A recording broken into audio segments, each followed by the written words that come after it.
ইহুদি এসে একজন মুসলমানের বিরুদ্ধে নালিশ করেছে আল্লাহর নবীর দরবারে। নবীজি সাক্ষ্য প্রমাণ নিয়ে সবকিছু শুনে মিলে রায় দিলেন ইহুদির পক্ষে, মুসলমানের বিপক্ষে। কারে কয় মিজান। তিনি চলে গেলেন হযরত ওমর রাদিয়াল্লাহু তাআলা আনহুর কাছে। কপাল কত খারাপ, তার কাছে গিয়ে বলছেন, ভাই ওমর, একটা বিচারের সানি করার জন্য আসছি। বলে, সানি আসছো আমার কাছে? পয়লা গেছিলা কার কাছে? গেছিলাম মুহাম্মদ সাল্লাল্লাহু আলাইহি ওয়াসাল্লামের কাছে। দেখেন অবস্থাটা। সবকিছু শুনে মিলে আমি মুসলমান, চান্দা দেই, জিহাদের পয়সা দেই, সাথে সাথে থাকি, জামাতে নামাজ পড়ি, জিহাদের ময়দানে যাই। বিচারটা আমার পক্ষে না হয়ে রাসূল পক্ষে রায় দিয়ে দিলেন। এটা একটা কথা হইল নাকি? আপনি বিচক্ষণ মানুষ, সবকিছু শুনে মিলে আপনি বিচারটার সানি করে দেন। হযরত ওমর বলেন, বাবাজি অপেক্ষা করো, আমি তোমার বিচারে সানি করতেছি, দাঁড়াও। হযরত ওমর ঘরের মধ্যে ঢুকলেন, তরবারি নিয়ে আসলেন। খাপের থেকে তরবারি বার করে হযরত ওমর বলেন, যেই ব্যক্তি আল্লাহর নবীর ফয়সালা করার পর তা মানতে পারে না, তার সানি করতে আসে, তার ফয়সালা তো এই রকম করে করে দিতে হয়। তরবারি মারলেন। একজন রাসূল পাক সাল্লাল্লাহু আলাইহি ওয়াসাল্লাম এক ইহুদির কাছ থেকে ধার করেছিলেন এবং নির্ধারিত তারিখে ধারের টাকা পরিশোধ করেছেন। ওই ইহুদি প্রতিমধ্যে একদিন রাসূলকে ধরে বলছেন, মুহাম্মদ সাল্লাল্লাহু আলাইহি ওয়াসাল্লাম, তুমি আমার কাছ থেকে যে টাকা নিয়েছিলে টাকাগুলি ফেরত দাও। উনি বলছেন, আমি তো টাকা তোমাকে ফেরত দিয়েছি। কয় না, আমি টাকা পাই নাই, টাকা ফেরত দেয়। হুজুর বলছেন দিয়েছি, আর ও বলছে দাও। এমন সময় একজন সাহাবী এসেছেন, বলছেন, হুজুর এখানে কি হচ্ছে? হুজুর বলছেন, এই লোকটার কাছ থেকে আমি টাকা নিয়েছিলাম, টাকাটা ফেরত দিয়েছি, তারপরেও সে আমার কাছে বলছে না আমি ফেরত দেইনি। সাহাবী বলছেন, হুজুর আমি জানি আপনি তাকে টাকা ফেরত দিয়েছেন। হুজুর বলছেন, তা কি করে হয়? আমি যখন টাকা গ্রহণ করি তখনও তুমি এখানে উপস্থিত ছিলে না, আর যখন আমি টাকা তাকে ফেরত দেই তখনও তুমি তা দেখোনি, তুমি কোনো সময় এর সাক্ষী ছিলে না, উপস্থিত ছিলে না। তুমি কি করে বলছো যে আমি তার টাকা ফেরত দিয়েছি? তুমি সাক্ষ্য, তুমি যে সাক্ষী, তার প্রমাণ কি? কি করে তুমি তা বলছো? সাহাবী বলছেন, ইয়া রাসূলুল্লাহ, আমরা আল্লাহ রাব্বুল আলামিনকে চিনতাম না, অসংখ্য মূর্তি পূজা করতাম, আমাদের বাপ দাদারা 14 গোষ্ঠী মূর্তি পূজা করত। আপনি বলেছেন এই মূর্তি পূজা চলবে না, এক আল্লাহর গোলামি করো, তার দাসত্ব করো। আল্লাহরে দেখি নাই। আপনার কথা মতো মা বাপের ধর্ম পরিত্যাগ করে, হাজার হাজার শত শত মূর্তিগুলিকে পরিত্যাগ করে এক অদেখা আল্লাহরে বিশ্বাস করেছি, দেখি নাই। আপনি বলেছেন ফেরেশতা আছে, দেখি নাই, বিশ্বাস করেছি। আপনি বলেছেন জাহান্নাম আছে, বেহেশত আছে, দেখি নাই, বিশ্বাস করেছি। আপনি বলেছেন এ দুনিয়া এই জীবন জীবন নয়, আর একটা জীবন আছে, ওখানে আমাদেরকে উপস্থিত হতে হবে, জবাবদিহি করতে হবে আল্লাহর দরবারে। দেখি নাই, সাক্ষী পাই নাই, তবুও আপনার কথা মতো বিশ্বাস করেছি। হে আল্লাহর নবী, কোন সাক্ষ্য প্রমাণ ছাড়া শুধুমাত্র আপনার কথা মতো যদি এতগুলি বড় বড় কথা বিশ্বাস করতে পেরে থাকি, তাহলে ইহুদির এই মাত্র কয়েকটা টাকা ফেরত দিয়েছেন, এ কথা কেন বিশ্বাস করব না? অবশ্যই ফেরত দিয়েছেন, কোনো সন্দেহ নেই। গভীর রজনীতে আল্লাহর নবী ঘুমিয়ে আছেন। গভীর রাত্রে মক্কা শরীফে হযরতে জিবরাইল এসে বলেন, আসসালামু আলাইকা ইয়া রাসূলুল্লাহ, ইন্নাল্লাহা ইয়াকরাউকা সালাম। হুজুর, আল্লাহ আপনাকে সালাম বলেছেন। আর আমি দেখে এলাম আপনার ঘরের চতুর্দিকে কাফেরেরা তরবারি নিয়ে দাঁড়ানো। মেহেরবানি করে আপনি ঘুমের থেকে জেগে হিজরত করে মদিনায় চলে যান। নবীজি ঘুমের থেকে জাগলেন, হযরত আলীকে ডেকে বলেন, আলী রে, আমার বিছানার উপরে আরাম করে ঘুমায় থাকো, শুয়ে থাকো, আল্লাহর অর্ডার হয়েছে, আমি মদিনার দিকে চললাম। আমার ভাইরা, হযরত শেরে খুদা আলী রাসূলের দিকে তাকিয়ে বলেন, ইয়া রাসূলুল্লাহি, আপনার বিছানায় আপনার চাদর, আপনার কম্বলখানা গায়ে দিয়ে আমি শুয়ে থাকবো। সকালবেলায় কাফির বেঈমানেরা এই ঘরের মধ্যে ঢুকে আপনার বিছানায় আপনার চাদর মুড়ি দিয়ে আমি আলীকে তারা মুহাম্মদ মনে করবে, আর আমাকে মুহাম্মদ মনে করে তাদের তরবারি দিয়ে তারা আমাকে টুকরা টুকরা করে জমিন থেকে বিদায় করে দেবে। আমি আলীর দিলের মধ্যে কোনো দুঃখ কষ্ট থাকবে না, বরং আমার মনের মধ্যে এটাই তৃপ্তি হবে যে আমি আলীর জীবনের বিনিময়ে আল্লাহর নবী দুনিয়ায় বেঁচে আছেন। ভাইরা আমার, নবীজি ঘরের থেকে বেরোলেন, ঘরের থেকে বেরিয়ে দেখেন চতুর্দিকে কাফেরেরা, হাতে এক মুষ্টি বালু নিলেন, শাহাতিল ওযু করে দম করে বালুটা ছাড়া দিলেন। চতুর্দিকে কাফেরে দাঁড়ানো, কাফেরদের চোখে বালু চলে গেল। বালি চোখে গেলে অবস্থাটা কি হয় আপনারা জানেন। দুই হাত দিয়া চোখ রগড়াতেছে কাফেরেরা। নবীজি সরে গেলেন, একটা কাফেরও দেখতে পেল না কোন ফাঁকে নবী চলে গেলেন। পরবর্তী সময় আল্লাহ রাব্বুল আলামিন নবীকে ডেকে বলেন, ওয়া মা রামাইতা ইয রামাইতা ওয়ালাকিন্নাল্লাহা রামা। ও নবী, আপনি নিক্ষেপ করেন নাই যখন আপনি নিক্ষেপ করেছিলেন, আপনি শুধু বালুকণা ছেড়ে দিয়েছিলেন, আর আপনার ঘরের চতুর্দিকে কাফেরদের চোখে বালুকণা পৌঁছে দেওয়ার দায়িত্ব আমার হুজুরাত গ্রহণ করেছিল। সুবহানাল্লাহ, সুবহানাল্লাহ। আমার ভাইরা, নবীজি হযরত আবু বকরের বাড়িতে গেলেন, দরজায় গিয়ে আস্তে করে নক করেছেন। দরজায় গিয়ে আস্তে করে নক করলেন, ভিতর থেকে আওয়াজ এলো, কে? ভিতর থেকে লাব্বাইকা সাদাইকা বলে হযরত আবু বকর বেরিয়ে এলেন।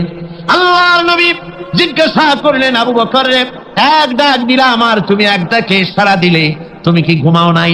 হযরত আবু বকর বলেন, ইয়া রাসূলুল্লাহ, আপনি বলেছিলেন আমাকে সাথে নিয়ে হিজরত করবেন।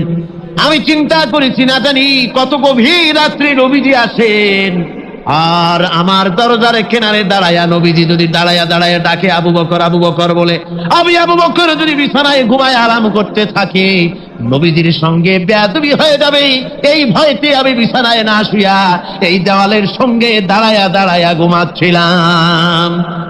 ভাইরা আমার, নবীজি হযরত আবু বকরকে নিয়ে চললেন, কাবার দিকে তাকালেন, বাইতুল্লাহ শরীফের দিকে তাকায়া নবীজি চোখ থেকে দর দর করে পানি পড়ে আর ডেকে বলে, রে খানায় কাবা, ওরে কাবা, বড় আশা ছিল তোর খেদমত করব প্রাণ ভরে, কিন্তু তোর নিষ্ঠুর সন্তানেরা তোর কাছে আমারে থাকতে দিল না রে। নবীজি হযরত আবু বকরকে নিয়ে মদিনার দিকে না গিয়া উল্টা পথে জিয়াদ মহল্লার ভিতর দিয়া, মিসফালার ভিতর দিয়া, সাবাব জাবালের সোরে, দুইটা পাহাড় পাড়ি দিয়া জাবালে সুরে যখন উঠলেন, ফজরের রক্ত হয়ে গেল। হযরত আবু বকর বলেন, হুজুর, গুহার একটা পায়া গেছি, এর মধ্যে ঢুকি, তা না হলে কাফেরেরা দেখে ফেলবে। হুজুর আপনি বাইরে বসেন, আগে আমি ভিতরে ঢুকি, যেহেতু গুহার মধ্যে সাপ বিচ্ছু থাকতে পারে, যদি কোনো সাপ বিচ্ছু থাকে আঘাত আমার প্রতি আসুক, আল্লাহর নবী মাহফুজ থেকে যাক। হযরত আবু বকর গুহা সাফ করে হুজুরকে ডাকলেন। হুজুর বলেন, আবু বকর, সারা রাত হেঁটে হেঁটে পা বেদনা হয়ে গেছে, তুমি বসো, তোমার উলুর উপরে মাথা রেখে আমি একটু ঘুমাইয়া যাই। নবীজি আরাম ফরমালেন। হযরত আবু বকর নজর করে দেখেন গুহার ভিতরে অনেকগুলি গর্ত, কোন গর্ত থেকে কোনো সাপ বিচ্ছু আসে নাকি। রুমাল ছিঁড়ে ছিঁড়ে গর্ত বন্ধ করতেছিলেন, দুই একটা গর্ত যা বন্ধ করা গেল না, পা দিয়া হযরত আবু বকর চেপে ধরেছেন। এক পাহাড়িয়া বিষধর সাপ ধ্বংস করেছে হযরত আবু বকরের পায়ের উপরে। হযরত আবু বকর বিষের যন্ত্রণায় চোখ দিয়া দর দর করে পানি পড়ে। হুজুর সঙ্গে সঙ্গে মুখ থেকে থুতু মোবারক বার করে সাপে কাটা জায়গায় থুতু মোবারক লাগিয়ে দিলেন, যন্ত্রণা বন্ধ হয়ে গেল। হযরতে রাসূল বলেন, আবু বকর, এত সময় কষ্ট করলে কেন? আগে আমারে বলো নাই কেন? তাহলে তাড়াতাড়ি সেরে যেত, এত কষ্ট তোমার হতো না।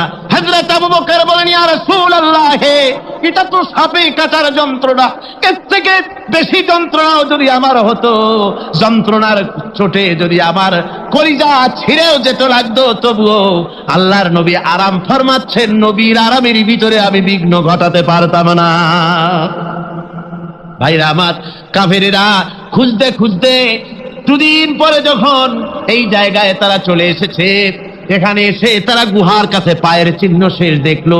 একজন বলে ভিতরে আছে, আর একজনে বলে নাই, আর একজন বলে আছে, আর একজন বলে নাই। হযরত আবু বকর বলেন, ইয়া রাসূলুল্লাহ, আমরা ধরা পড়ে গেছি, পালাবার কোনো পথ নাই, আমরা তো ধরা পড়ে গেলাম।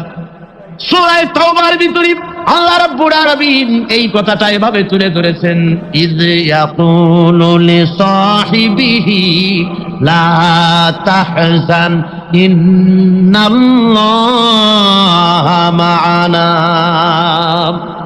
আল্লাহ নবী ডেকে বলেন, আবু বকর, ভয় পেও না, আমরা আমরা মাইনরিটি নই, আমরাই মেজরিটি, আমাদের সংখ্যাই বেশি। ওদের ভয় তুমি করো না, কোনো চিন্তা করো না, ভয় পেও না, আল্লাহ রাব্বুল আলামিন আমাদের সাথে আছেন। সুবহানাল্লাহ। আমার ভাইরা, বান্দা যখন আল্লাহর প্রতি ঈমান আনে, আল্লাহর প্রতি যখন তার মহব্বত বেড়ে যায়, আল্লাহর উপরে যখন সে নির্ভর করতে শেখে, তখন সে দুর্জয় নরসার্দুলে পরিণত হয়ে যায়। জোরে বলেন সুবহানাল্লাহ। সে বীর পুরুষ, দুর্জয় নরসার্দুল। কারো হুঙ্কার, কারো অগ্নিচক্ষু, ফাঁসির মঞ্চ, সেল জরিমানা, এগুলির ভয়তে ভীত হয় না। কে? মুমিন। কে হয় না?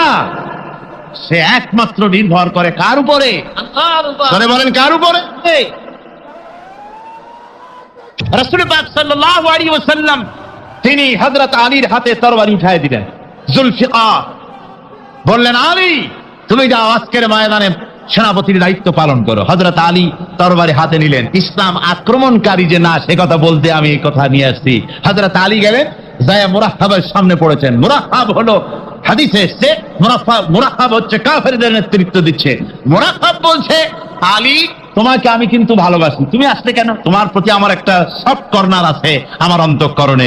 তুমি তোমার ছেলে মেয়েকে কি এতিম বানাতে চাও? তোমার বউকে কি বিধবা করতে চাও? আমি তো সেই বীর যে আমার সামনে এসে কেউ কল্লা সাথে নিয়ে যেতে পারে নাই। সুতরাং তুমি যদি ওদেরকে এতিম আর বিধবা করতে না চাও, আমার সামনে থেকে সরে যাও। হযরত আলী বলেন, মুনাফিক তুমি কাকে ভয় দেখাতেছ? তোমার তরবারি এই সমাজের কিছু কাফেরেরা ভয় করতে পারে, তুমি কি আমারে চেনো নাকি? তুমি কারে ভয় দেখাও? তাম পৃথিবীর সমস্ত কাফেরদের উপরে আল্লাহ রাব্বুল আলামিন আমাকে বাগ বানায় পাঠিয়েছেন। তরবারি দিয়ে প্রমাণ হবে। মুনাফিক বলে, তুমি আঘাত করো। কয় না, আক্রমণ তো করব না আমি, আগে তুমি করো, আমি প্রতিহত করব। আক্রান্ত হলে পরে তারপরই জবাব দেব। এরপরে মুরাহহাব আঘাত হানতে লাগলো। হযরতে আলী সমস্ত রণকৌশল দিয়ে আঘাতগুলি তিনি ফিরিয়ে দিতে লাগলেন। এরপরে হযরতে আলী বলছেন, মুরাহহাব এবার তৈরি হও আমার আঘাত সহ্য করার জন্য। হযরতে আলী জুলফিকার তুলে আঘাত করলেন। এক আঘাতেই দেখা গেল মুরাহহাবের মাথা হযরত আলীর তরবারির মুঠা পর্যন্ত মাটির ভিতরে গেড়ে গিয়েছে। খায়বারের দুর্গ দখল হয়ে গেল। পরের দিন আল্লাহর নবী বলেন, আলী শুনতে পেলাম তোমার ঢাল ভেঙে গিয়েছিল, তারপরে তুমি যুদ্ধ করলে কি দিয়ে? হযরত আলী বলেন, হুজুর আমুস দুর্গের ওই কবাটটা, লোহার কবাটটা বাম হাতে নিয়া আর ডান হাতে তরবারি নিয়ে লড়াই করেছি। হুজুর বলেন, কি করে মানুষ কেমনে এত বড় দুর্গের লোহার কপাট হাতে নিয়ে যুদ্ধ করে? একটু দেখাও তো দেখি। হযরত আলী গতকালকের মতো বাম হাত দিয়া ধরেছেন, নাড়াতে পারেন না। এবার ডান হাত দিয়া ধরেছেন, নাড়াতে পারেন না। ডান আর বাম দুই হাত দিয়া সমস্ত শক্তি দিয়ে এমন জোরে টান বেড়েছেন, প্রতিটি লোমকূপের গোড়া থেকে ঘাম বেরিয়ে এসেছে, এক চুলো নড়াতে পারেন নাই। হযরত আলীর মুখখানা মলিন হয়ে গেছে লজ্জায়। হযরত আলী রাদিয়াল্লাহু তাআলা আনহু লজ্জা পেয়ে গেছেন। রাসূল পাক সাল্লাল্লাহু আলাইহি ওয়াসাল্লাম বলেন, আলী লজ্জা পাওয়ার কোনো কারণ নাই, চিন্তা করার কোনো কারণ নাই। তোমার নিজস্ব শক্তি দিয়ে তুমি লড়াই করতে পারো নাই। এত বড় লোহার দরজা নিয়ে, কবাট নিয়ে মানুষ সেভাবে লড়াই করতে পারে না। আল্লাহ তার দিনকে বিজয়ী করার জন্য তোমার ভিতরে আল্লাহ রাব্বুল আলামিন ক্ষমতা দিয়েছিলেন। জোরে বলেন সুবহানাল্লাহ। আল্লাহ রাব্বুল আলামিন এই জিহাদের ময়দানে যখন মানুষ আছে, আল্লাহ তাদের উপরে মদদ দান করেন। 3000 সৈন্য নিয়ে সাহাবায়ে কেরাম আর এই সেনাপতি সব চললেন। মতার প্রান্তরে লড়াই হলো। এই লড়াইয়ের ময়দানে হযরতে যায়েদ অনেকগুলি কাফির সৈন্যকে জাহান্নামে পাঠিয়ে দিয়ে তিনি নিজেও শহীদ হয়ে গেলেন। এবার জাফর হাতে তরবারি আর এক হাতে ঝান্ডা নিয়ে এগোচ্ছেন সামনের দিকে। কাফেরেরা হযরত জাফরকে ঘিরে ফেলে দিল। আমার বন্ধুগণ, কাফেরেরা ঘিরে ধরে তরবারির আঘাত করলো জাফরের ডান হাতে। এই কাটা দুইটা হাত দিয়ে বুকের সাথে হযরতে জাফর ইসলামের পতাকাটাকে জড়ায় ধরলেন। পাশের সাহাবীকে ডেকে বলেন, ও রাসূলুল্লাহর সাহাবী শোনো, আল্লাহ নবীকে আমার সালাম বলে দিও, আর শোনায়া দিও জীবনের শেষ মুহূর্ত পর্যন্ত ইসলামের পতাকা উঁচু করে রেখেছিলাম, মাটিতে পড়তে দেই নাই। আমার মনে হয় আমি এখন শহীদ হয়ে যাব, যেহেতু আমি এখন আমার নাকের ভিতরে আল্লাহর জান্নাতের সুঘ্রাণ পেতেছি। হযরতে জাফর শহীদ হয়ে গেলেন, হযরতে আব্দুল্লাহ বিন ওয়াহাব, হযরতে আবু উবাদা দুজনে মিলে ছুটলেন ঝান্ডা ধরার জন্য। ওনারা বলেন এগিয়ে গিয়ে দেখি সামনের পরে চূড়ে পতাকা উঠতেছে। ভাবলাম আমরা যাওয়ার আগেই ইসলামের পতাকা কে ধারণ করলো। কাছে গিয়ে দেখি হযরতে জাফরের ডান হাত এক পাশে পড়ে থেকে ইসলামের পতাকা কামড়ায় ধরে উঁচু করে রেখে দিয়েছেন। আমার বন্ধুগণ, হযরতে আবু উবাইদা বলেন আমি হযরতে সাদের, হযরতে জাফরের হাত পা মাথা মস্তক একত্রিত করে তার পা থেকে শুরু করে মাথা পর্যন্ত চুমা খাইলাম। তাকে জানাজা করে দাফন করে রাখলাম কবরের ভিতরে। রাতের বেলায় স্বপ্নে দেখি হযরতে জাফর আল্লাহর জান্নাতের ভিতরে ফেরেশতাদের সঙ্গে উড়ে বেড়াতেছেন। আমি জিজ্ঞেস করলাম, ও জাফর, আল্লাহ তোমার সাথে কি ব্যবহার করেছেন? হযরতে জাফর বলেছেন, ও আবু উবাইদা, আল্লাহ রাব্বুল আলামিন আমাকে বলেছেন, জাফর রে, আমি তোমার শাহাদাতে খুশি হয়েছি, তোমার কাছে তুমি আমার কাছে আর কি চাও? হযরতে জাফর বলেন, আয় আল্লাহ পাক, কিচ্ছু চাই না, শুধু একটা দাবি, দুনিয়ায় তুমি মেহেরবানি করে আমাকে পাঠায়া দাও আর একবার যদি যেতে পারি, তাহলে তোমার দুনিয়ার বুকে তোমার দিন কায়েমের জন্য কাফেরদের বিরুদ্ধে লড়াই করে আমার জীবনটা আর একবার দিয়ে আসি। আমার বন্ধুগণের জন্য আল্লাহ রাসূল বলেছেন, হাদিস শরীফে এসেছে, আমার ইচ্ছে হয় জিহাদ করি, শহীদ হই, আবার যদি জিন্দা হই, আবার জিহাদ করি, শহীদ হই, আবার যদি জিন্দা হতে পারি তাহলে আবার জিহাদ করি, আবার শহীদ হই। যেহেতু শাহাদাতের মওতের মতো এত বড় মর্যাদা সম্পন্ন মওত আর পৃথিবীতে হতে পারে না। আমার ভাইরা, ইসলামের জন্য জান দেওয়ার জন্য, মাল দেওয়ার জন্য সাহাবায়ে কেরাম এভাবে প্রস্তুত ছিলেন। নিজেদের জীবন তারা আল্লাহর সামনে নজরানা পেশ করেছেন, শহীদ হয়েছেন। আল্লাহ দ্বীন কায়েমের জন্য তারা প্রচেষ্টা করেছেন। ইসলামকে প্রতিষ্ঠিত করার জন্য প্রয়োজন রয়েছে জিহাদের। কিসের প্রয়োজন? কিসের? জিহাদের প্রয়োজন। সেই জিহাদ করতে কি আপনারা তৈরি আছেন? জিহাদের জন্য তৈরি আছেন? সেই জিহাদ কিন্তু সেই জিহাদ মানে কি? সেই জিহাদের আবার অপব্যাখ্যা করা হয়েছে। জিহাদের অপব্যাখ্যা করা হয়েছে এইভাবে যে ওয়ালাকিন কালান্দার কাফে দুশমনাস, দুশমনের হাতে কলম ছিল, ওরা যেমন খুশি আমাদের ইতিহাসকে চিত্রিত করেছে। ওরা বলেছে ইসলামের ইতিহাস থেকে তরবারি আর রক্তের গন্ধ আসে, কিন্তু আসলে জিহাদের অর্থ তো তরবারির যুদ্ধ নয়। জিহাদের অর্থ হচ্ছে যে কোনো উদ্দেশ্যকে সফলতায় পর্যবসিত করার জন্য যে প্রাণান্তকর প্রচেষ্টা করা হয়, ওই প্রচেষ্টার আরবি নাম হচ্ছে জিহাদ। জিহাদ যেটাকে বলা হয়েছে ওটা হচ্ছে যে কোনো উদ্দেশ্যকে সফলতায় পৌঁছাবার জন্য যে চেষ্টা, ওই চেষ্টার নাম জিহাদ। তবে এই চেষ্টা করতে গিয়ে যখন বাধা আসে সশস্ত্র, ওই সশস্ত্র বাধার মোকাবেলা সশস্ত্রভাবে করা যেটা, ওইটা হচ্ছে জিহাদের চূড়ান্ত রূপ। কথা বুঝে আসছে? ইসলাম প্রথমে কাউকে আক্রমণ করে না। ইসলাম প্রথমে কাউকে আক্রমণ করে না, আক্রান্ত হলে পরে তারপরে এর জবাব দেয়। ঠিক কিনা? দেখেন না, হযরত আলী রাদিয়াল্লাহু তাআলা আনহু ওই যে খায়বারের যুদ্ধে, সেইখানে কেউ খায়বারের এই দুর্গ মুসলমানদের হাতে আসে না, প্রতিদিন যুদ্ধ হচ্ছে, অথচ যুদ্ধে কোনো ফলাফল দেখা যাচ্ছে না। এশার নামাজের পর হুজুর বলছেন, ও সাহাবীরা, আগামীকাল আমি এমন এক ব্যক্তির হাতে ইসলামের ঝান্ডা তুলে দেব যাকে আল্লাহ এবং আল্লাহ রাসূল বেশি ভালোবাসেন, এবং তিনিও আল্লাহ এবং আল্লাহ রাসূলকে বেশি ভালোবাসেন, আর তার হাতেই বিজয় হবে। হযরত ওমর রাদিয়াল্লাহু তাআলা আনহু বলেন, আমার এরকম পেরেশানির রাত জীবনে আর কখনো গেছে কিনা জানি না। আমি সারা রাত পেরেশান ছিলাম যে ওই ব্যক্তিকে আমি হতে পারবো। ফজরের নামাজের পর আল্লাহর নবী বলছেন, সাহাবীরা, আমার আলী কোথায়, তাকে দেখছি না কেন? সবাই বলছেন, হুজুর, হযরত আলীর চোখ উঠেছে, তাই নামাজের জামাতে শরীক হতে পারেন নাই। হুজুর বলেন, তাকে নিয়ে আসো। দুজন সাহাবীর কাঁধের উপরে ভর করে হযরত আলী এলেন।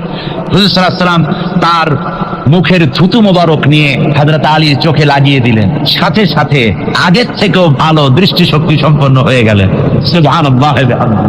আমার ভাইরা, জিহাদের ভিতরে সাহাবায়ে কেরাম আল্লাহর জান্নাতে যাওয়ার জন্য তারা জিহাদ করেছেন। তারা দেশ দখলের জন্য জিহাদ করেন নাই, দিন প্রতিষ্ঠার জন্য লড়াই করা ফরজ। দিন প্রতিষ্ঠার জন্য লড়াই করা কি, জোরে কোন কি? আর এই ফরজ দায়িত্ব পালন করতে গিয়ে যদি কেউ মারা যায় তাহলে কোথায় যাবে? কোথায় যাবে? ওই শাহাদাতের মত হচ্ছে একটা সেতু, একটা সেতু বা একটা ব্রিজ, একটা সাঁকো, এপারে দুনিয়া ওপারে আল্লাহর জান্নাতুল ফেরদাউস। জোরে বলেন সুবহানাল্লাহ। এই জন্য হযরত ওমর ফারুক রাদিয়াল্লাহু তাআলা আনহু সব সময় দোয়া করতেন, আল্লাহুম্মা রযুকনি শাহাদাতান ফি সাবিলিক ওয়াজআল মাউতি ফি বালাদি রাসূলিক। আল্লাহ রাব্বুল আলামিন, আমাকে রাসূলের শহরে মওত দাও আর আমাকে তোমার দ্বীনের রাস্তায় শাহাদাত মঞ্জুর করো। জোরে বলেন আমিন। এটা আমাদের দোয়া, আমারও দোয়া, আমার সারা জীবনের স্বপ্ন, সারা জীবনের স্বাদ, আল্লাহ যেন শাহাদাতের মওত নসিব করে দেন। জোরে বলেন আমিন। এর থেকে উন্নত মানের মওত আর নাই। ওই প্যারালাইসিস হয়ে বিছানায় পড়ে তড়পায় তড়পায় মরার কোনো দাম নাই। দুনিয়ার বুকে বিড়ালের জিন্দিগি বছর করার 500 বছর বেঁচে থাকার দাম নাই। সিংহের মতো 1 সেকেন্ড বেঁচে থাকার দাম আছে, ঠিক কিনা? আর মওত, প্লীহা, যকৃত, typhoid, paralysis, diabetes, heart attack, kidney পচে যাওয়া, হাবিজাবি মওতের চাইতে আল্লাহর রাস্তায় জিহাদ করে শাহাদাতের মওত সর্বশ্রেষ্ঠ মওত। জোরে কান সুবহানাল্লাহ। আল্লাহ পাক বলেন, ওয়া হুয়াল্লাযী জাআলাল লাইলা ওয়ান নাহারা খিলফাতান লিমান আরাদা আন ইয়াযাক্কারা আও আরাদা শুকুরা। আর আমি দিন এবং রাতকে একে পরস্পরের স্থলাভিষিক্ত বানিয়েছি যারা শুকর আদায় করবে আর যারা এর দ্বারা জ্ঞান অর্জন করবে তাদের জন্য। অর্থাৎ তারা এগুলি দেখে মনে করবে যে এগুলি খালি খালি না। এই যে রাত আসতেছে, দিন আসতেছে, দিন এবং রাত্রের এই যে পরিবর্তনটা, এর মধ্যে রয়েছে নিদর্শন। সূরা আলে ইমরানের মধ্যে আল্লাহ পাক বলেন, ইন্না ফি খালকিস সামাওয়াতি ওয়াল আরদি ওয়াখতিলাফিল লাইলি ওয়ান নাহার লাআয়াতিন লিউলিল আলবাব। যারা নিশ্চয়ই আমার এই সৃষ্টি রহস্য সম্পর্কে, দিন এবং রাতের পরিবর্তনের ব্যাপারে যারা চিন্তা করে, গবেষণা করে, তাদের জন্য আমি অনেক কিছু চিন্তার বিষয়ের মধ্যে রেখে দিয়েছি। তারা এসব আমার সৃষ্টি নৈপুণ্যতা দেখে তারপরে তারা হতবাক, বিস্ময় বিমুখ হয়ে তারা বলে, এগুলি দেখে আর বলে, আল্লাযীনা ইয়াযকুরুনাল্লাহা কিয়ামান ওয়া কুউদান ওয়া আলা জুনুবিহিম ওয়া ইয়াতাফাক্কারুনা ফি খালকিস সামাওয়াতি ওয়াল আরদ। তারা বসা অবস্থায়, দাঁড়ানো অবস্থায় আমার প্রশংসা করে আর বলে, রব্বানা মা খালাকতা হাযা বাতিলান সুবহানাকা ফাকিনা আযাবান নার। আয় আল্লাহ পাক, তুমি কোনো কিছু খেল তামাশার বিষয়বস্তু করে তৈরি করো নাই, অতএব জাহান্নামের শাস্তি থেকে তুমি আমাকে রক্ষা করো। আল্লাহর নবী বলেছেন, আল্লাহর সৃষ্টি নৈপুণ্যতা সম্পর্কে যদি কোনো বান্দা 1 ঘন্টা চিন্তা করে, 1 ঘন্টা যদি গবেষণা করে, চিন্তা করে, রব্বুল আলামিন তার আমলনামায় 60 বছরের নফল ইবাদতের সওয়াব লিখে দেন। জোরে বলেন সুবহানাল্লাহ। আল্লাহ পাক এই সমস্ত কথা বলে এখন ওই ফর্মুলা বলতেছেন যে আসলে আমার বান্দা হওয়ার জন্য, খাঁটি বান্দা হওয়ার জন্য তার কয়েকটি বৈশিষ্ট্য থাকতে হবে। আল্লাহ পাক এখানে 8টি বৈশিষ্ট্য বর্ণনা করেছেন। আল্লাহর খাঁটি বান্দা হওয়ার জন্য বৈশিষ্ট্য কয়টা লাগবে? 8টি। বেহেশত কয়টা? বেহেশত কয়টি? আল্লাহ পাক বৈশিষ্ট্য বানিয়েছেন 8।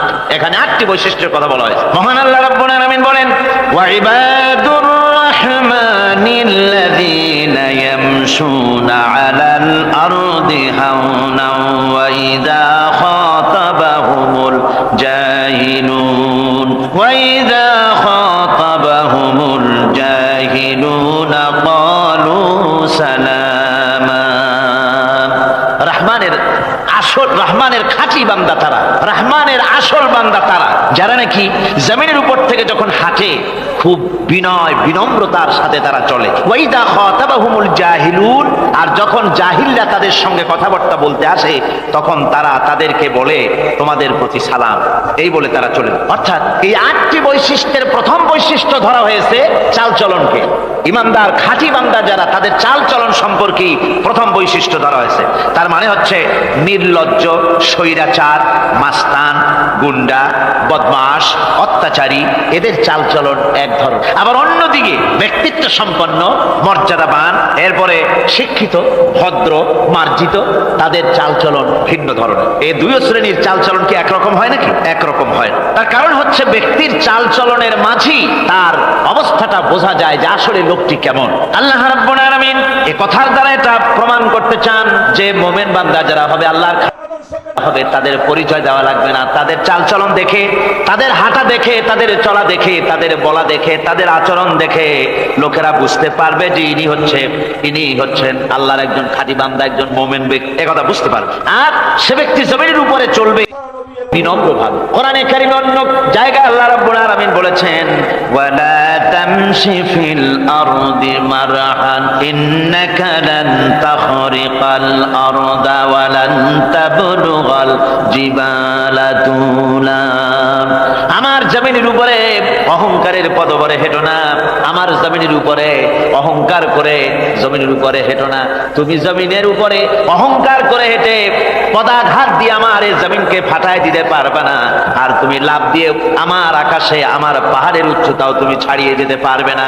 অহংকার করে কেউ কি পায়ের আঘাত দিয়ে জমিনটাকে ফাটায় দিতে পারে? কি বলেন, পারবে? আর অহংকার করে লাভ দিয়ে পাহাড়ের উচ্চতাও কি কেউ ছাড়িয়ে দিতে পারবে? পারবে না। সুতরাং অহংকার, মুমিন ব্যক্তি যারা, তারা অহংকার করতে পারে না। অহংকার মুমিনের স্বভাব নয়। অহংকার করতে পারে কেবলমাত্র আল্লাহ রাব্বুল আলামিন। অহংকার হচ্ছে আল্লাহ পাকের ইজাত। অহংকার কি করতে পারেন? আল্লাহ পাক করতে পারেন। মানুষের অহংকার শোভা পায় না। মানুষ, তোমার আবার অহংকার কিসের? এক ফোঁটা নাপাক পানি দিয়ে যার জন্মের উৎস, এমন নাপাক পানি যা শরীর থেকে নির্গত হলে পরে গোসল করা ফরজ হয়ে যায়, এমন এক ফোঁটা নাপাক পানি যার জন্মের উৎস, তার অহংকার কি? অহংকার করবেন আল্লাহ রাব্বুল আলামিন। হাদিসে কুদসির ভিতরে এসেছে, আল্লাহ পাক বলেছেন, যে ব্যক্তি অহংকার করে সেজন্য আমার চাদর নিয়ে টানাটানি করে। জোরে করে নাউযুবিল্লাহি মিন যালিক। সুতরাং মুমিন বান্দা যিনি হবেন, আল্লাহর খাঁটি বান্দা, রহমানের খাঁটি বান্দা, সে ব্যক্তি কখনো জমিনের উপর অহংকারের সাথে চলাফেরা করবে না, বরং তার চাল চলন হবে অত্যন্ত বিনম্র। আর কি? আর হলো জাহিলদের সঙ্গে সে কোনো বিতর্কে লিপ্ত হবে না। জাহিলরা গালাগালি দেবে, গালাগালির জবাবে সে গালাগালি দেবে না। জাহিলরা অত্যাচার করবে, অত্যাচারের জবাবে সে অত্যাচার করবে না, বরং তাদেরকে দেখলে, তারা অত্যাচার করতে আসলে, তারা গালাগালি দিলে তাদের জবাবে ইদফা বিল্লাতি হিয়া আহসান, তাদের জবাবে তাদেরকে সালাম দিয়ে সেখান থেকে তারা কেটে পড়বে। সূরা কাসাসের আয়াত অন্য জায়গায় আল্লাহ রাব্বুল আলামিন একথা আবার এভাবে বলতেছেন, ওয়া ইযা সামিউল লাগওয়া আ'রাদু আনহু ওয়া ক্বালু লানা আ'মালুনা ওয়া লাকুম আ'মালুকুম সালামুন আলাইকুম লা নাবতাগিল জাহিলিন।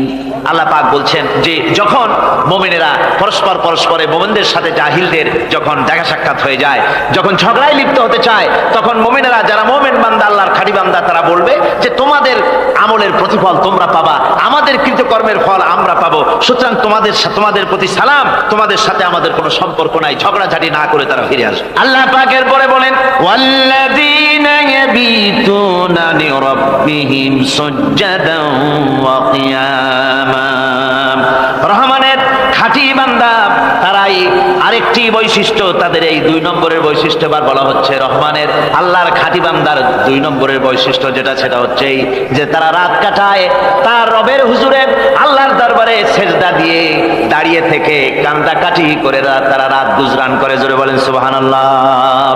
আর এর বিপরীত যারা, তারা রাত কাটায়, রাতের বেলা মদ, জুয়া, সিনেমা, গান বাজনা, অশ্লীলতা, নাটক, হাবিজাবি, গল্প গুজব করে তারা তাদের রাত কাটায়। আর যারা মুমিন বান্দা, আল্লাহর বান্দা, যারা খাঁটি বান্দা, তারা এই রাত তারা আল্লাহর ইবাদতের ভিতর থেকে কান্দাকাটির মধ্য দিয়ে দাঁড়িয়ে দাঁড়িয়ে অথবা সেজদার ভিতরে তারা তাদের রাত কাটিয়ে দেয়। কোরআনে কারীমে আল্লাহ রাব্বুল আলামিন এই কথা এভাবে বলেছেন, তাতাজাফা জুনুবুহুম আনিল মাদাজি ইয়াদউনা রাব্বাহুম খাওফান ওয়া তামআ। আমার মুমিন বান্দারা তাদের পার্শ্বদেশ এবং পৃষ্ঠদেশ বিছানার উপরে বেশি রাত থাকে না। তারা তাদের রবের প্রতি রবের ভয়, আল্লাহর ভয় আশা এবং আশা পোষণ করে, আর তারা আল্লাহকে ভয় করে তারা বিছান থেকে নিজের পিঠকে আলাদা করে নিয়ে তারা রাতের বেলায় আমার কাছে কান্দে, আমার কাছে দোয়া করে, তারা কান্দে, ইবাদত করে। সূরা যারিয়াতের ভিতরে রব্বুল আলামিন বলতেছেন, কানু কালিলাম মিনাল লাইলি মা ইয়াহজাউনা ওয়া বিল আসহারি হুম ইস্তাগফিরুন। আমার এই মুমিন বান্দাগুলি, আমার যারা তারা সারা রাত ঘুমায় না, রাতের একটা অংশ মাত্র তারা ঘুমায়, সারা রাত ঘুমায় না, একটা অংশ তারা ঘুমায়, আর বাকি অংশটুকু শেষ রাত্রে তারা ওঠে আর আমার দরবারে তারা কান্দে, মাপ চায় আর কাঁদতে থাকে, চোখের পানি ফেলতে থাকে। আল্লাহ রাব্বুল আলামিন শেষ রাত্রে প্রথম আকাশে আসেন। হাদিস প্রথম আকাশে আল্লাহ রাব্বুল আলামিন এসে দুনিয়ার মানুষকে ডাকেন, কে আছো গুনাহ করে জীবন বোঝাই করে ফেলেছো, নাফরমানি করেছো, গুনাহ করেছো, অথবা বিপদে পড়েছো, ঋণগ্রস্ত হয়ে পড়েছো, অসুবিধায় পড়েছো, মামলা মোকদ্দমায় পড়েছো, আমার কাছে মাপ চাও, আমার কাছে সাহায্য চাও।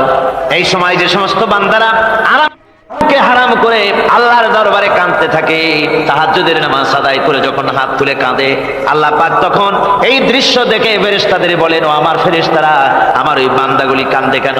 সমস্ত মানুষ যখন ঘুমানো, এই বান্দাগুলি কাঁদে কেন বলো? ফেরেশতারা বলে, আল্লাহ তুমি তো ভালো করে জানো। ফেরেশতারা বলে, আল্লাহ পাক বলবেন, তবুও তোমাদের মুখ থেকে শুনতে চাই। ফেরেশতারা তখন বলবে, রব্বুল আলামিন তোমার বান্দা গুনাহ করেছে, জাহান্নামের ভয়তে তোমার কাছে কাঁদতেছে, তোমার ভয়তে কান্দে, জাহান্নামের ভয়তে কান্দে। আল্লাহ জিজ্ঞেস করেন, ফেরেশতারা, ওরা যে আমার ভয়তে কান্দে, ওরা কি আমারে দেখছে নাকি? ফেরেশতারা বলে, না খোদা তোমারে দেখে নাই। আল্লাহ পাক বলেন, ওরা আমার যে জাহান্নামের ভয়তে কাঁদে, ওই জাহান্নাম তারা দেখেছে নাকি? ফেরেশতারা বলে, না আল্লাহ, তোমার জাহান্নাম ওরা দেখে নাই, তোমার বেশ তো কিছুই দেখে নাই। আল্লাহ পাক বলেন, ও আমার ফেরেশতারা, এই বান্দাগুলি আমার দোজখ দেখে নাই, আমাকে দেখে নাই, হাসর মিজান সিরাত কিছুই দেখে নাই, শুধু কোরআনের কথা শুনে, আমার নবীর কথা শুনে, আমার কোরআনের কথা শুনে বিশ্বাস করে আরামের ঘুমকে হারাম করে কিভাবে কাঁদতেছে তাকায় দেখ। আমার রহমতের দরিয়ায় জোশ মেরে গেছে, তোরা সাক্ষী থেকে যা, আমার ওই ক্রন্দনরত বান্দাগুলিকে আমি আল্লাহ মাফ করে দিলাম। আমার ভাইয়েরা, আল্লাহ পাক বলেন, আম্মান হুয়া কানিতুন আনা আল-লাইলি সাজিদান ওয়া কাইমা। আল্লাহ রাব্বুল আলামিন বলেন, সিজদার ভিতরে আর দাঁড়ানোর ভিতরে আমার এই বান্দাগুলি আখিরাতে আমার সঙ্গে দেখা করা লাগবে, এই ভয়তে, জাহান্নামের ভয়তে তারা কাঁদে, এভাবে কাঁদতে থাকে। আর আল্লাহ পাক ওই সময় তাদের গুনাহ মাফ করতে থাকেন। কোরআনে কারীমের ভিতরে আল্লাহ পাক বলেন, সারা রাত ঘুমাতে আল্লাহ নিষেধ করেছেন, সারা রাত যেন ঘুমায়ো না, পাইকারি ধরে ঘুমায়ো না, একটু জাগো। ওয়াজকুর ইসমা রাব্বিকা বুকরাতাও ওয়া আসীলা। সকাল এবং সন্ধ্যায় তোমার প্রভুর, তোমার রবের জিকির করো, স্মরণ করো। ওয়া মিনাল লাইলি ফাসজুদ লাহু ওয়া সাব্বিহহু লাইলান তাওয়িলা। তোমার রাতের বেলায়, রাতের একটা অংশ সিজদায় অবনত হও, আর রাতের দীর্ঘ সময় ঘুমায় থেকো না, হয় একটা লম্বা সময় ঘুমাও, কিন্তু একটা অংশ রাখো যে সময় তুমি আমার দরবারে সিজদায় পড়ে যাবে, কাঁদবে। আমার বন্ধুগণ, রাতটা ওয়াজআলনাল লাইলা সুবাতা, আল্লাহ রাব্বুল আলামিন ওয়াজআলনা সুবাতা ওয়াজআলনান নাওমা সুবাতা ওয়াজআলনাল লাইলা লিবাসা, ঘুমকে বানাইছেন আল্লাহ শান্তির বাহন, আর রাতকে করেছেন আচ্ছাদন। রাতকে কি করেছেন? আচ্ছাদন। রাতকে একটা পর্দা লাগিয়ে দিয়েছেন, রাতের পর্দা। যেহেতু প্রেম ভালোবাসা ঢোল পিটায় করা যায় না, ঢোল পিটায় প্রেম করা যায় যায় না, মানুষকে দেখায় দেখায় প্রেম ভালোবাসা করা যায় না, এটা হলো দুনিয়ার রীতিনীতি। দুনিয়ায় যেটা মানুষেরা করে, আসল সবচাইতে বড় ভালোবাসার পাত্র হলেন আল্লাহ, মাশুক হলেন আল্লাহ, আশেক হলো মানুষ। আশেক এবং মাশুকের ভিতরে প্রেম বিনিময় হবে, ভালোবাসার আদান প্রদান হবে, কথোপকথন হবে। এজন্য দিনের কোলাহলপূর্ণ অবস্থায় তা হয় না বলে রব্বুল আলামিন বলেন, আমি তোমাদের জন্য রাতকে একটা আচ্ছাদন, একটা পর্দা বানাই দিয়েছি। এই রাতের পর্দার ভিতরে থেকে আমারে ডাকো, আমাকে, আমার কাছে তুমি আমাকে ডাকো, একটা লম্বা সময় নিয়ে আমাকে বলতে থাকো, আমাকে ডাকতে থাকো। আল্লাহ পাক তার নবীকেও বলেছেন, ইয়া আইয়ুহাল মুসাম্মিলু কুমিল লাইলা ইল্লা কালিলা। চাদর আচ্ছাদিত ব্যক্তি, রাত্রিকালে সালাতে দণ্ডায়মান থাকো, কিন্তু কম, সারা রাত জাগার দরকার নেই। একটা অংশ জাগো, যখন তুমি আমার জন্য কাঁদবে, আমার জন্য সেজদায় পড়ে থাকবে। রাসূল পাক সাল্লাল্লাহু আলাইহি সাল্লাম তাহাজ্জুদের নামাজি সেজদায় পড়ে থাকতেন, রাতে ঘন্টার পর ঘন্টা চলে যেতেছে। হযরত আয়েশা বলেন, আমি মনে করতাম সেজদায় এমন ভাবে রাসূল পড়েছেন আর ওঠেন না, আমার মনে হতো হুজুর বুঝি ইন্তেকাল করে গেছেন। আমি রাসূলের পায়ের আঙ্গুল ধরে আস্তে করে চাপ দিতাম, হুজুর তাতে একটু ব্যথা পেয়ে আঙ্গুল নাড়া দিতেন, তখন আমি মনে করতাম আল্লাহর নবী বিদায় হন নাই, বেঁচে আছেন।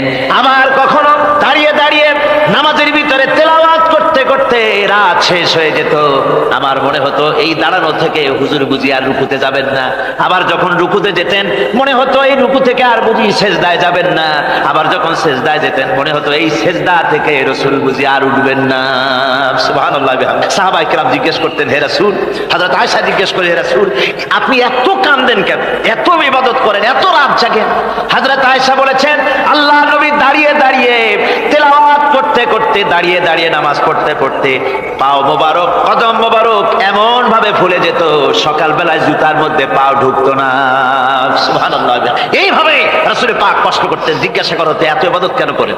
আপনার তো আগের পিছের সমস্ত গুনাহ আল্লাহ মাফ করেছেন, কোনো গুনাহ আপনার নাই, তবু আল্লাহ বলে দিয়েছেন নবী আপনার আগের পিছের সব মাফ, তারপরেও এত কাঁদেন কেন? আল্লাহর নবী বলেছেন, ও সাহাবীরাও, আমার স্ত্রীরা, শোনো, আমি কি আমার বান্দার, আমি আমার আল্লাহর শুকরগুজারকারী বান্দায় কি আমি পরিণত হব না? যে আল্লাহ আমাকে এত নিয়ামত দিয়েছেন, আমি কি সেই আল্লাহর শুকরগুজার হব না? রাসূলুল্লাহ এভাবে কাঁদতেন। সুতরাং প্রত্যেকটি মুসলমানকে রাতের বেলায় আল্লাহর দরবারে হাত তুলে কাঁদতে হবে, মোনাজাত করতে হবে, রব্বুল আলামিন, যে গুনাহ করেছি, আমি যত গুনাহ করেছি, আমাকে তুমি নেয়ামত যা দিয়েছো, এই নেয়ামত তুমি না দিলেও পারতে। তুমি আমার ভাইরা, রাসূল পাক সাল্লাল্লাহু আলাইহি ওয়াসাল্লাম তিনি মদিনা মুনাওয়ারায় এসে প্রথম যে জিহাদের সম্মুখীন হলেন, ওইটার নাম কি? কোন জিহাদ? বদর। কোন জিহাদ? বদরের জিহাদ। সেই বদরের মাঠে জিহাদের জন্য রাসূল সাহাবীদেরকে তৈরি করতেছেন। তো আপনারা চিন্তা করেন বিষয়টা, জিহাদ করতে হবে, এই বদরে সাহাবীরা জিহাদ করবে কাদের বিরুদ্ধে? নিজের বাপের বিরুদ্ধে। রাসূল পাক খুব চিন্তিত হলেন যে সাহাবীদেরকে কিভাবে উদ্বুদ্ধ করা যায়। হুজুর জিহাদের কথাই বলতেছেন যে এখন বদরে আমাদের টিকে থাকার প্রশ্ন, এইটা মুসলমানদের টিকে থাকার প্রশ্ন, বদরের এই জিহাদটা।